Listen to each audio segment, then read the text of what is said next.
No, don't adjust your sets at home. We do have two Rod Demarys in the house here. Good to see you both. Now, this is former Shreveport Police Detective Rod Demery, and this is the man straight from Hollywood that plays him on the ID program, Murder Chose Me. You know, Dominique, it's rather unique, the accessibility that Garth and his wife Tricia, that they show. News conference. You know, I don't think we get a lot of that when the big superstar names come to town. And the big thing about this, you hear us talk about a lot, you hear a lot about storm chasers, people out there chasing a storm.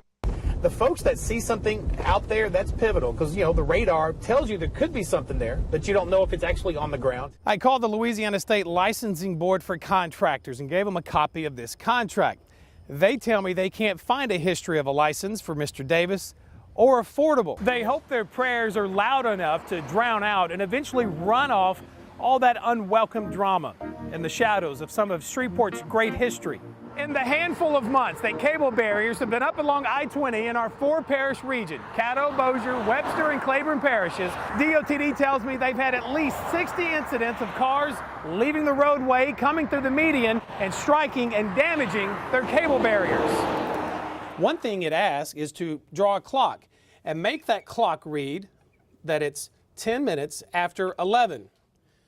Sounds easy enough, but this can mentally push a diseased brain to its limits. Principal Spinney says even after the library cleared out, it's as if the memorial continued back in the classrooms. The students continued to share memories with classmates and teachers. It was kind of like their own personal therapy just to let it all out. And the teachers let them do just that. Stark difference from the way things were here yesterday. Beautiful sunny skies, but it's nonetheless damaged just about all over, really in three significant parts of the Lindale area. We're learning new information about the case of a former NFL player shot near New Orleans last week. The man who reportedly told police he shot Joe McKnight in self-defense is now back in custody facing charges. We begin with live team coverage for you tonight as we keep our eyes on the radar and the roads. And that's because there's a real potential for winter weather in some parts of the Arklatex. We're getting confirmed information from the CBS affiliate that DART, that is the transit police force there, that one of its officers, one of the four officers has been killed. Before we head back into break, a quick update on the breaking news we told you about at the top of the newscast. This is in Southwest Shreveport. One man is dead. Another person has been detained for questioning a deadly shooting in the 7900 block of Tranny Lane. That's not too far off Jewella Avenue near Cargill Park. This happening around 5:30. We can tell you a man and a woman were inside that home along with several others when an argument was first reported.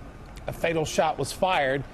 Police, though, are not saying who shot who. Again, one person has been detained for questioning. No arrests have been made.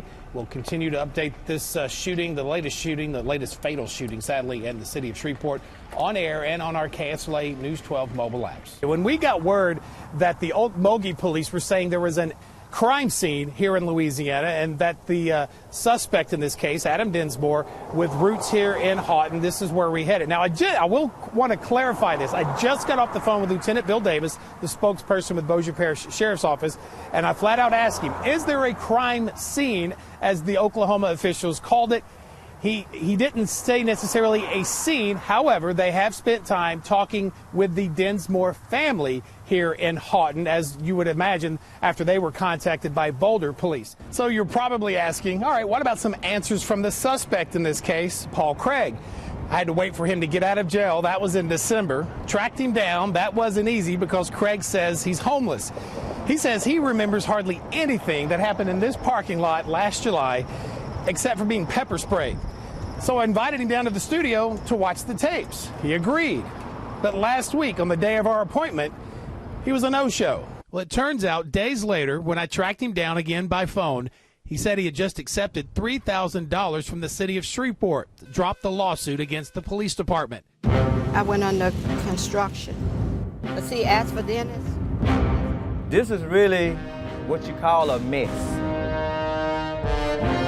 I told him the last time I looked, I controlled my bank account. And I'm not writing you another check. He broke the whole fence and the whole gate. He's got a bully attitude about him. His name is Dennis. His name Dennis. Well, one thing about Dennis Davis, he owes me money. He is preying on people through the use of affordable. I've never dealt with someone that I've had more trouble with in my life. That's sand, baby. That's real sand. Stole it from Brownlee Park. Well, where else was I supposed to get it?